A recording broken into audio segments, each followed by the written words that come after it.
ಎಲ್ಲ ಇಲ್ಲಿ ಸೇರ್ಬೇಕಾಗಿತ್ತು ಅಂತಂದ್ರೆ 5 ಶಕ್ತಿಯ ಸಂಗಮಗಳಿಂದ ನಾವೆಲ್ಲರೂ ಕೂಡ ಇಲ್ಲಿ ಸೇರಿದ್ದೀವಿ ಅಂತ.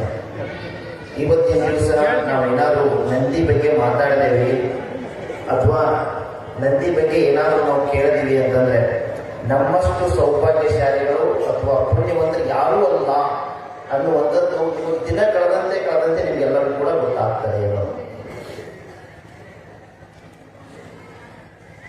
ಮೊದಲನೇದಾಗಿ ಈ ವಿಚಾರ ನಾವು ತಿಳಿಬೇಕಾಗಿತ್ತು ಅಂದ್ರೆ ಗುರುವಿನಿಂದನೇ ತಿಳಿತದೆ ಅನ್ನುವಂಥದ್ದು. ಮೊದಲನೇದಾಗಿ ಗುರು ಅನ್ನುವಂಥದ್ದು ಈ ಭೂಮಿ ಮೇಲೆ ಶಬ್ದ ಜನ್ಮ ತಾಳಿರೋದನ್ನೇ ನಂದಿಯಿಂದ ಅಂತ. ಹಾಗಿದ್ರೆ ಈ ದೇಶದಲ್ಲಿ ವಿಶೇಷವಾದಂತಹ ನಂದಿ ಸಂಪತ್ತು ಇರುವಂತಹ ಕಾರಣಕ್ಕಾಗಿಯೇ ಜಗತ್ತಿನಲ್ಲಿಯೇ ಅತಿ ಹೆಚ್ಚು ಸನ್ಯಾಸಿಗಳನ್ನು ಹೊಂದಿದಂತಹ ದೇಶ ಭಾರತ ಆಗಲ್ಲ.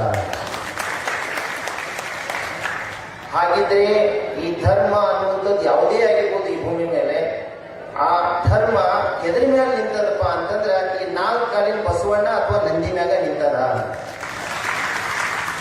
ಹಾಗಿದ್ರೆ ಆ ಸತ್ಯದ ಅರಿವು ಯಾವಾಗ ಆಗ್ತದೆ ಅಂದ್ರೆ ಅದು ನಾಶ ಆಗಿ ಕೊನೆಗೆ ಅದರ ವಿಪತ್ತು ನಮಗೆ ತಡ್ತದೆ. ಅದು ಇಲ್ಲದೆ ಇದ್ರೆ ನಮ್ಗೆ ಬದುಕೇ ಇಲ್ಲ ಅನ್ನುವಂಥ ಪರಿಸ್ಥಿತಿ ನಿರ್ಮಾಣ ಆಗ್ತದೆ. ಅವಾಗನೇ ಧರ್ಮ ಎದುರಿನ ನಿಂತದ ನಮಗೆಲ್ಲರಿಗೂ ಗೊತ್ತಾಗ್ತದ.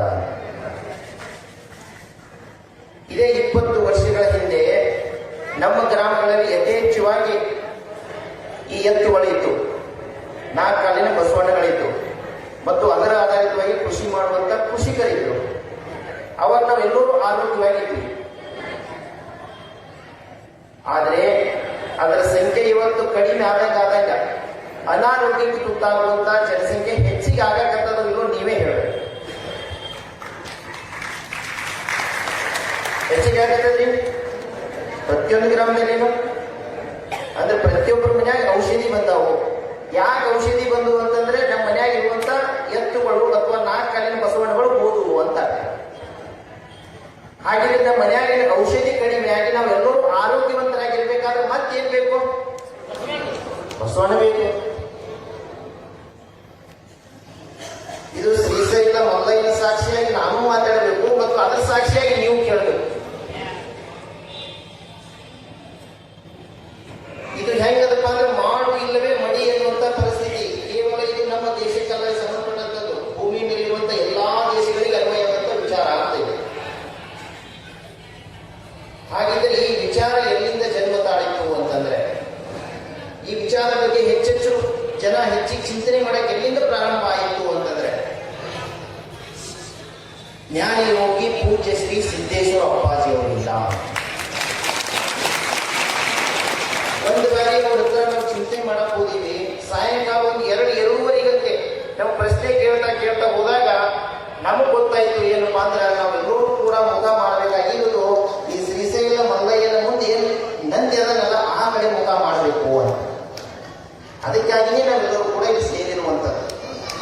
ಕೇವಲ ನಾವು ಶ್ರೀಶೈಲ ಮಲ್ಲಯ್ಯನ ಸ್ಪರ್ಶ ದರ್ಶನವನ್ನು ಮಾಡಿದ್ರೆ ಸಾಲದು ಅಂತ. ಆ ಮಲ್ಲಯ್ಯನ ಮುಂದಿರುವಂತ ಆ ನಂದಿ ಸಂಪತ್ತನ್ನು ಉಳಿಸಿ ಬೆಳೆಸಾಕ ನಾವೆಲ್ಲರೂ ಸಂಕಲ್ಪ ತೊಡಲೇಬೇಕು ಅಂತ. ಅಂದಾಗ ಮಾತ್ರ ಈ ಮಲ್ಲಯ್ಯ ಒಲಿದು ನಮ್ಮೆಲ್ಲರೂ ಕೂಡ ಸಲ್ಲುವ ಸಾಧ್ಯತೆ ಅದ.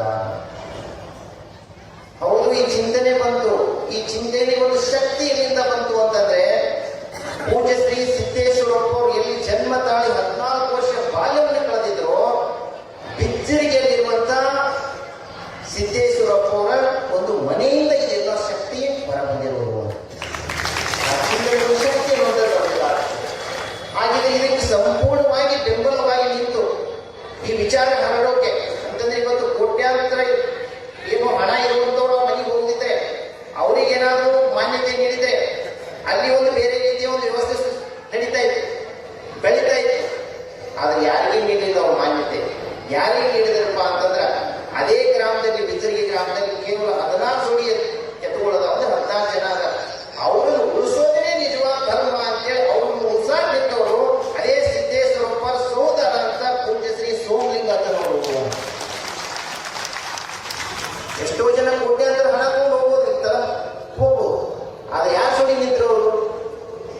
ಕೇವಲ 16 ಜನ ಅದರ ಊರಾಗ. ಮೊನ್ನೆ ಕಾರ್ಯಕ್ರಮಕ್ಕೆ ಬರಬೇಕಾಗಿತ್ತಂದ್ರೆ 14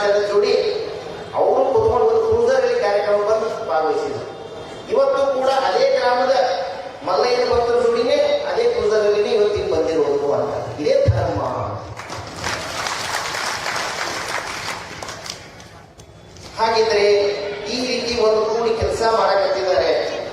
ಈ ಕಾರ್ಯಕ್ಕೆ ಒಂದು ಶಕ್ತಿಯನ್ನು ತುಂಬಬೇಕಾಗಿದೆ. ವೈಜ್ಞಾನಿಕವಾಗಿ ಚಿಂತನೆ ಮಾಡಬೇಕು. ಇವತ್ತು ವಿಜ್ಞಾನ ಯುಗದಲ್ಲಿದ್ದೀವಿ. ಹಾಗಿದ್ರೆ ಇದೇ ಏನು ಕೆಲಸ ಮಾಡೋದನ್ನೇ ನಿಜವಾದ ಮನೆಯ ದೇವರ ಕೆಲಸ ಅಂತೇಳಿ ಇದಕ್ಕೆ ಸಂಪೂರ್ಣವಾಗಿ ಬೆಂಬಲ ಕೊಡಕ್ಕೆ ನಿಂತವರು ಡಾಕ್ಟರ್ ಚಂದ್ರಶೇಖರ್ ಬಿರಾದರ್ ಅನ್ನೋರು. ಅವ್ರಿಗೆ ದಿನ ಎಷ್ಟಿದೆ ಪಗಾರ? 30 ಲಕ್ಷ ರೂಪಾಯಿ ಅದ. ಅದಕ್ಕೆ ರಾಜೀನಾಮೆ ನೀಡಿ ನಿಮ್ಮ ಎಲ್ಲಾ ಕೃಷಿಕರು ಉಳಿಸ್ಬೇಕು ಅಂತೇಳಿ ಇವತ್ತು ಬೆಂಬಲ ಕೆಲಸ ಮಾಡ್ತಾರೆ. ಅರ್ಥ ಮಾಡ್ಕೊಳ್ಳಿ. ಹಾಗಿದ್ರೆ ಇದಕ್ಕೆ ಕಾರಣ ಏನು? ಮತ್ತೆ ಗುರುಬಲ ಅಂತ ಗುರು ನೀಡಿದಂತ ಏನು ಮುಂದೆ ತೋರಿಸಿದಂತ ದಾರಿ. ಹಾಗಿದ್ರೆ ಇದೆಲ್ಲರೂ ಕೂಡ ಕತ್ತಿದ್ದಾರೆ. ಇದು ಅವಶ್ಯಕತೆ ಆದ ಮುಂದಿನ ಜನಾಂಗಕ್ಕ ಅನ್ನುವಂಥದ್ದನ್ನ ಅರಿತು ಇದನ್ನೆಲ್ಲರೂ ಕೂಡ ಶ್ರೀಶೈಲ ಜಗದ್ಗುರುಗಳ ಹತ್ರ ತೆಗೆದುಕೊಂಡು ಹೋಗಕ್ಕೆ ಚಿಂತನೆಯನ್ನ ನೋಡು ಒಂದು ದೊಡ್ಡದಾಗಿ ಕೊಂಡಿಯಾಗಿ ಕೆಲಸ ಮಾಡಿದವರು ಯಾರಪ್ಪ ಅಂದ್ರೆ ಕರವಂಡನಾದ ಪೂಜ್ಯ ಶ್ರೀ ಶಿವಕುಮಾರ ಸ್ವಾಮಿಜಿಯವರು. ಬಹಳ ವಿಶೇಷವಾಗಿರುವಂಥದ್ದು. ಹೋದ ವರ್ಷ ನಮಗೆ ಇದಕ್ಕೆ ಇನ್ನೂ ಗೊತ್ತೇ ಇರಲಿಲ್ಲ. ಆದ್ರೆ ಅವರು ಕೂಡ ಮನಿತನ ಬಂದಿಸಿ ಏನ್ ಮಾಡಿದ್ರು ಅಂತಂದ್ರ ಇಲ್ಲಿ ನಮ್ಗೆ ಕರ್ಕೊಂಡ್ಬಂದು ಇಲ್ಲಿ ನಿಂತು ಮಾತಾಡ್ತಾರೆ. ಹಾಗಿದ್ರೆ ಏನಾದರೂ ಶ್ರೀಶೈಲ ಆನ್ಲೈನ್ ಸನ್ನಿಧಾನದಲ್ಲಿ ಬಂದು ಒಂದ್ 4 ಮಾತು ಇಲ್ಲಿ ಸ್ಟೇಜ್ನೇ ಹಾಕಬೇಕಾಗಿತ್ತು ಅಂತಂದು ತಿಳ್ಕೊಡ್ರಿ. ಹೌದು, ಇಂಥವ್ರ ಅವಶ್ಯಕತೆ ಅದ ಅಂತೇಳಿ ಅವ್ರು ಗುರುತಿಸಿ ಬನ್ನಿ ಅಂತ ಇಲ್ಲಿ ನಮ್ಮನ್ನು ಬಂದು ನಿಲ್ಲಿಸಿ ವಿಚಾರಗಳನ್ನು ಹಂಚಿಕೊಳ್ಳ ಒಂದು ಅವಕಾಶ ನೀಡಿತ್ತು. ಯಾರಪ್ಪ ಅಂತಂದ್ರೆ ಶ್ರೀಶೈಲ ಶ್ರೀ ಜಗದ್ಗುರುಗಳು. ಕೇವಲ ಅಷ್ಟೇ ಮಾಡಲಿಲ್ಲ, ಹೋದ ವರ್ಷನೇ ಕಾರ್ಯಕ್ರಮಕ್ಕೆ ಬಂದಿದ್ದು. ಆದ್ರೆ ವಿಶೇಷವಾದ ನಾನು ಹಿಂಗೆ ನಡ್ಕೊಂಡು ಬಂದಿದ್ದೆ. ನನಗೇನು ಗೊತ್ತಿರಲಿಲ್ಲ ವಿಚಾರ ಹಂಚ್ಕೊಳ್ಳೋದು ಅಂತ. ಆದ್ರೆ ನಾನು ಒಂದು 10-20 ನಿಮಿಷದ ವಿಚಾರ ಹಂಚ್ಕೊಂಡು ಹೋಗಿದ್ದು. ಆ ಸಂದರ್ಭದಲ್ಲಿ ಏನ್ ಮಾಡಿದ್ರು ಜಗದ್ಗುರುಗಳು ಅಂತಂದ್ರೆ ನನಗೆ 5,000 ರೂಪಾಯಿ ಕೊಟ್ಟಿರೋ. 5,000 ರೂಪಾಯಿ ಗೌರವಧನ ಹಂಗೆ ಕಳಿಸ್ತಿಲ್ಲ. 5,000 ರೂಪಾಯಿ. ವಿಚಿತ್ರ ಅಂತಂದ್ರೆ ನೀವೇ ವಿಚಾರ ಮಾಡಬೇಕು. ಭಕ್ತರೇ ಅಲ್ಲಿ ಕೊಟ್ಟಿರುವಂತದ್ದನ್ನ ಅದು ನಮಗೆ ಕೊಟ್ಟಾರೆ.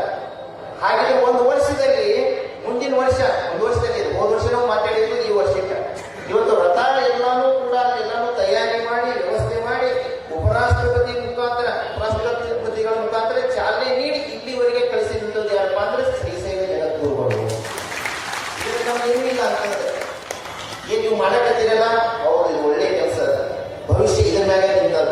ಪ್ರತಿಯೊಬ್ಬ ರೈತರ ಭವಿಷ್ಯ ನಿಂತದ. ಪ್ರತಿಯೊಬ್ಬರ ಈ ಪ್ರಜೆಯ ಈ ದೇಶದ ಪ್ರಜೆಯ ಭವಿಷ್ಯ ನಿಂತದ ಅನ್ನುವಂಥದ್ದು ಅರಿತು ಅವ್ರಿಗೆ ಪೂರ್ವಕವಾದಂತ ಒಂದು ಕೆಲಸ ಮಾಡೋದಲ್ಲ.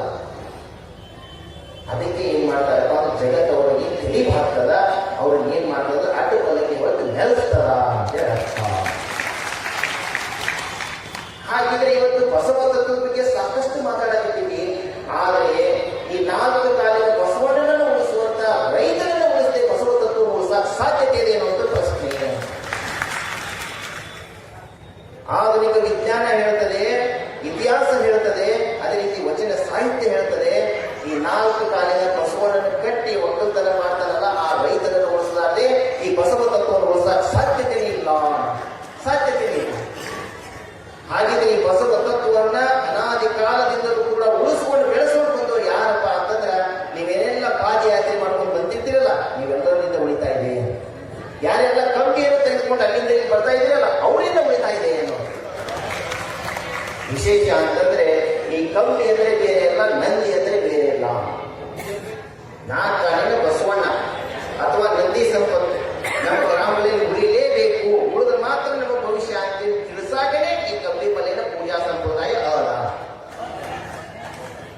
ಹಾಗಿದ್ರೆ ಇವತ್ತು ನಮಗೆ ಅನಾರೋಗ್ಯಯುಕ್ತಾಗಿದ್ದ ಭವಿಷ್ಯ ಇಲ್ಲ ಅಂತಂದಾಗ ನಾವು ಅದೇ ಕಂಬಿ ಬಲೆಯ ಆಧಾರಿತವಾಗಿ ನಂಬಿದಂತ ಗುರುವಿನ ಆಧಾರಿತವಾಗಿ ನಾವೆಲ್ಲರೂ ಒಬ್ಬರು ಪರಿಹಾರ ಕಂಡುಕೊಳ್ಳೋದ್ರಿ ನೀವೇ ಹೇಳ್ಬೇಕು. ಕಂಡುಕೋಬೇಕಾಗಿದೆಯಲ್ಲ ಇವತ್ತು ಬೇರೆ ಏನಾದರೂ ಮಾರ್ಗ ಇದೆ ಜಗತ್ತಿನ ಯಾವ ವಿಶ್ವವಿದ್ಯಾಲಯ ಕೂಡ ವಿಚಾರವನ್ನು ಅನ್ವಯಕ್ಕೆ ಸಾಧ್ಯತೆನೇ ಇಲ್ಲ.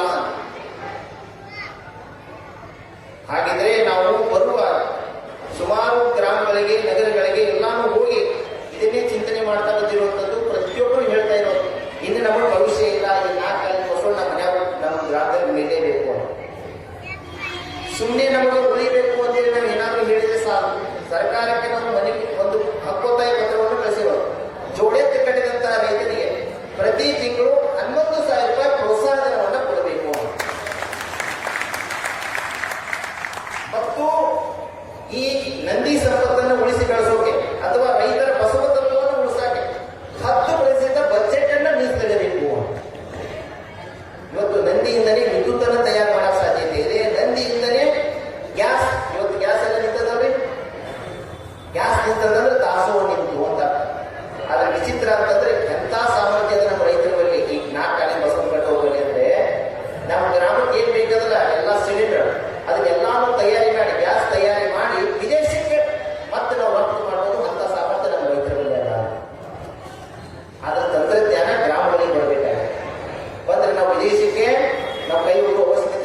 ವಿಚಾರ ಮಾಡಿ ನೋಡ್ರಿ, ನಾವೆಲ್ಲಾ ಜಮೀನು ಎಲ್ಲಿ ಮಾಡಿದ್ವಿ ಅಂತಂದ್ರೆ ಬ್ಯಾಂಕ್ನಾಗ ಹಣ ಇಟ್ಟಿವಿ.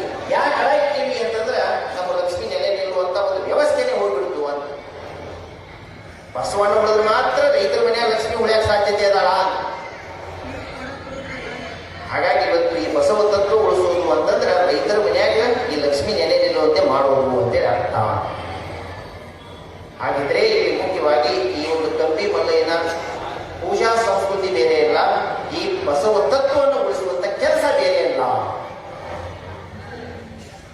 ಇಡೀ ಜಗತ್ತಿನಲ್ಲಿ ಈ ಬಸವ ತತ್ವ ಅಥವಾ ನಂದಿ ತತ್ವವನ್ನು ಉಳಿಸುವಂತ ಒಂದು ಶ್ರೇಷ್ಠವಾದಂತಹ ಒಂದು ಸಂಪ್ರದಾಯ ಈ ಭೂಮಿ ಮೇಲೆ ಏನಾದರೂ ಉಳಿದಿದೆ ಆದ್ರೆ ಅದು ಕಂಬಿ ಮಲ್ಲಯ್ಯನ ಪೂಜಾ ಸಂಸ್ಕೃತಿ. ಅಂತ ಒಂದು ಪೂಜಾ ಸಂಸ್ಕೃತಿಯನ್ನ ಉಳಿಸಿ ಬೆಳೆಸಬೇಕು ಇನ್ನೂ ಸಾವಿರಾರು ವರ್ಷಗಳವರೆಗೆ ಅನ್ನುವಂತ ಒಂದು ಉದ್ದೇಶದಿಂದನೇ ಇಲ್ಲಿ ಕಂಬಿ ಮಲ್ಲಯ್ಯನ ಒಂದು ಮಂಟಪವನ್ನು ತಯಾರಿ ಮಾಡ್ತಾ ಇರುವಂತವರು ಪೂಜ್ಯ ಶ್ರೀಶೈಲ ಜಗದ್ಗುರುಗಳು.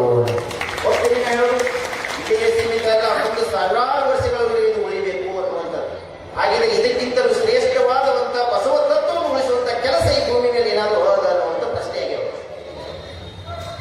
ಹಾಗೆಯೇ ಇದರ ಬಗ್ಗೆ ವಾಸ್ತವದ ಬಗ್ಗೆ ಎಷ್ಟು ಚಿಂತನೆಗಳು ಇವತ್ತು ಸಮಾಜದಲ್ಲಿ ಆಗ್ತಾ ಇದೆ ಅನ್ನೋದ್ರ ಬಗ್ಗೆ ನಾವೆಲ್ಲರೂ ಕೂಡ ಇವತ್ತು ಚಿಂತನೆ ಮಾಡಲೇಬೇಕಾಗಿದೆ ಅಂತ ಗ್ರಾಮಕ್ಕೆ ಹೋಗಿ ನಮ್ಮ ತನು ಮನ ಧನವನ್ನು ಯಾವ ಕಡೆ ಅರ್ಪಿಸಬೇಕು ಅನ್ನುವಂಥದ್ದನ್ನು ಪ್ರತಿಯೊಬ್ಬರು ಚಿಂತನೆ ಮಾಡಲೇಬೇಕು ಅನ್ನುವಂಥದ್ದು.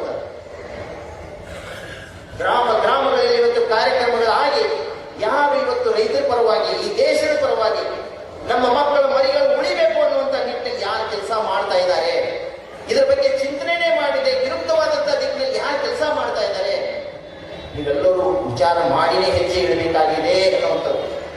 ಯಾರಿಗಾಗಿ? ನಮ್ಮ ಮಕ್ಕಳ ಭವಿಷ್ಯಕ್ಕಾಗಿ ಅಂತ.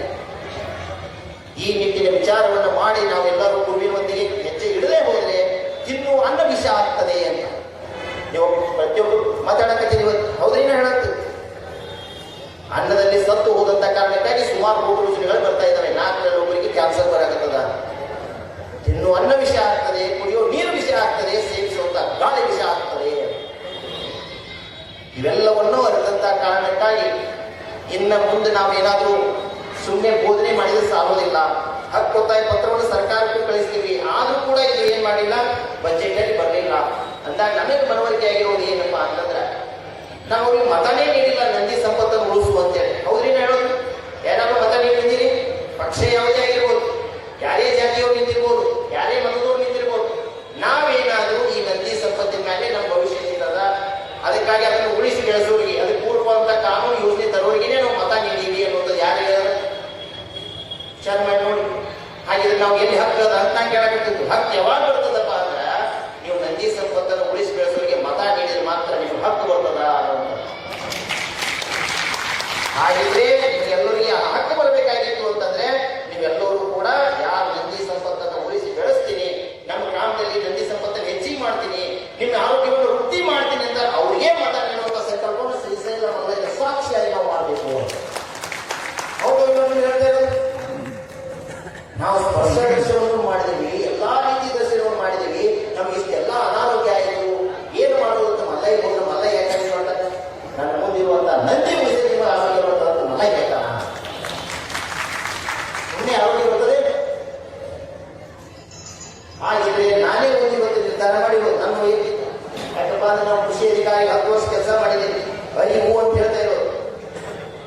ಇನ್ನು ಮೇಲೆ ಜೀವನದ ಕೊನೆಯವರೆಗೆ ಮೊದಲನೇದಾಗಿ ರಾಜಕೀಯ ಅಧಿಕಾರವನ್ನು ಜೀವನದಲ್ಲಿ ಇಲ್ಲವೇ ಇಲ್ಲ ಅಂತ ಅದು ಶ್ರೀಶೈಲ ಮಲ್ಲಯ್ಯ ಸಾಕ್ಷಿಯಾಗಿ ನಮ್ಮಿದಂತ ರೋಗಿ ಸಾಕ್ಷಿಯಾಗಿ ಮೊದಲೇ ನಾವು ನಿರ್ಧಾರವನ್ನು ತೆಗೆದುಕೊಂಡಿರೋದು ವೈಯಕ್ತಿಕವಾಗಿ. ಇನ್ನು ಎರಡನೇದು ಏನಪ್ಪಾ ಅಂತಂದ್ರೆ ಯಾರು ಈ ನಂದಿ ಸಂಪತ್ತನ್ನು ಉಳಿಸಿ ಬೆಳೆಸಿ ಜನರಿಗೆ ಆರೋಗ್ಯವನ್ನು ನೀಡ್ತೀನಿ ಅಂತ ಮುಂದೆ ಬರ್ತಾರೋ ಅವರಿಗೆ ಮತ ನೀಡೋದು. ಹಾಗೆ ಯಾರು ಹೇಳಿಲ್ಲ ಅಂದ್ರೆ ನೋಟಾ ಅಂತ ತಿಳಿದೇವಲ್ಲ, ನೋಟಾ ಮತ ನೀಡೋದು. ಅರ್ಥ ಮಾಡ್ಕೊಳ್ಳಿ ಅಂತ. ಇವತ್ತು ಪ್ರಜಾಪ್ರಭುತ್ವ ವ್ಯವಸ್ಥೆ ಇದೆ, ಯಾರು ಒಂದು ರಾಜರ ಒಂದು ವ್ಯವಸ್ಥೆ ಇದೆ, ರಾಜರ ಆಡಳಿತ ಮಾಡ್ತಿದ್ರೆ ರಾಜ್ಯಕ್ಕೆ ಹೋಗಿ ಬಿಡ್ಕೋಬೇಕಾಗಿದೆ. ಹೊಸ ವಿಚಾರ ಮಾಡಬೇಕು, ನಮ್ಗಿಂತ ಯೋಜನೆ ತರಿ ಅಂತ. ಪ್ರಜಾಪ್ರಭುತ್ವ ಅಂತಂದ್ರೆ ನಮ್ಮಲ್ಲಿ ಆ ಶಕ್ತಿ ಅದಂತ ಏನ್ ಬೇಕು ಅಂತ ತರುವಂಥದ್ದು. ನಾವು ಗುರುವಿಗೆ ಶರಣಾಗಿ ಗುರು ಯಾವ ರೀತಿ ಮಾರ್ಗದರ್ಶನ ನೀಡ್ತಾರೆ ಅನ್ನುವಂಥದ್ದನ್ನು ಅರ್ಥಕೊಂಡು ನಾವು ಈ ನಿಟ್ಟಿನಲ್ಲಿ ಒಗ್ಗೂಡದೆ ಹೋದ್ರೆ ಖಂಡಿತವಾಗಿ ಪರಿಹಾರ ಇಲ್ಲ ಅನ್ನುವಂಥದ್ದು. ಅದಕ್ಕಾಗಿ ಇನ್ನೂ ಒಂದು ನಿರ್ಧಾರ ತೆಗೆದುಕೊಂಡು ಇವತ್ತು ಬಂದಿದ್ದೀವಿ ನಾವು ನಿನ್ನೆ, ಆದ್ರೆ ನಾವು ದರ್ಶನ ಮಾಡಕ್ ಹೋಗಿಲ್ಲ. ಅದೇ ನಮ್ಮ ಕರ್ನಾಟಕ ರಾಜ್ಯದಲ್ಲಿ 10ಕ್ಕಿಂತಲೂ ಹೆಚ್ಚು ಜನ ಈ ನಿಟ್ಟಿನಲ್ಲಿ ಒಗ್ಗೂಡಿ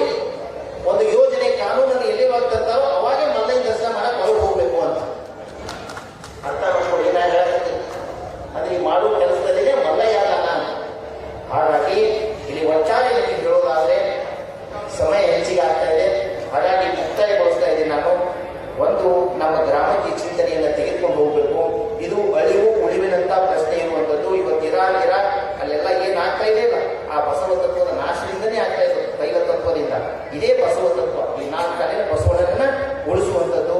ಇದು ಎಲ್ಲಾ ರೀತಿಯಿಂದಲೂ ನಮ್ಗೆ ವಿಕಾಸವನ್ನು ಮಾಡ್ತದೆ. ಆ ಶಕ್ತಿ ಎಲ್ಲಿದೆಯೋ ಅದನ್ನೂ ನಾಶ ಮಾಡ್ತದೆ.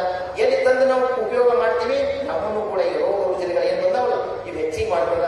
ಅದಕ್ಕಾಗಿ ಇವತ್ತು ನಾವೆಲ್ಲರೂ ಕೂಡ ಪ್ರತಿಯಿಂದ ಹೆಜ್ಜೆ ಇಡುವಂತ ಒಂದು ಸುದಿನ, ಆ ಸುದಿನಕ್ಕೆ ಒಂದು ಅವಕಾಶವನ್ನ ಎಲ್ಲಾ ಶಕ್ತಿಗಳು ಕೂಡಿ ಕಲ್ಪಿಸಿದಾವೆ. ಹಾಗಾಗಿ ನಾವು ಈ ನಿಟ್ಟಿನಲ್ಲಿ ಚಿಂತನೆ ಮಾಡ್ತಾ ನಮ್ಮ ಗ್ರಾಮಕ್ಕೆ ಹೋಗೋಣ ಅನ್ನುವಂತ ವಿಚಾರವನ್ನ ನಿಮಗೆ ತಿಳಿಸಿ ಈ ನನ್ನ 4 ಮಾತುಗಳನ್ನು ಮುಕ್ತಾಯಗೊಳಿಸ್ತಾ ಇದ್ದೇನೆ. ಎಲ್ಲರಿಗೂ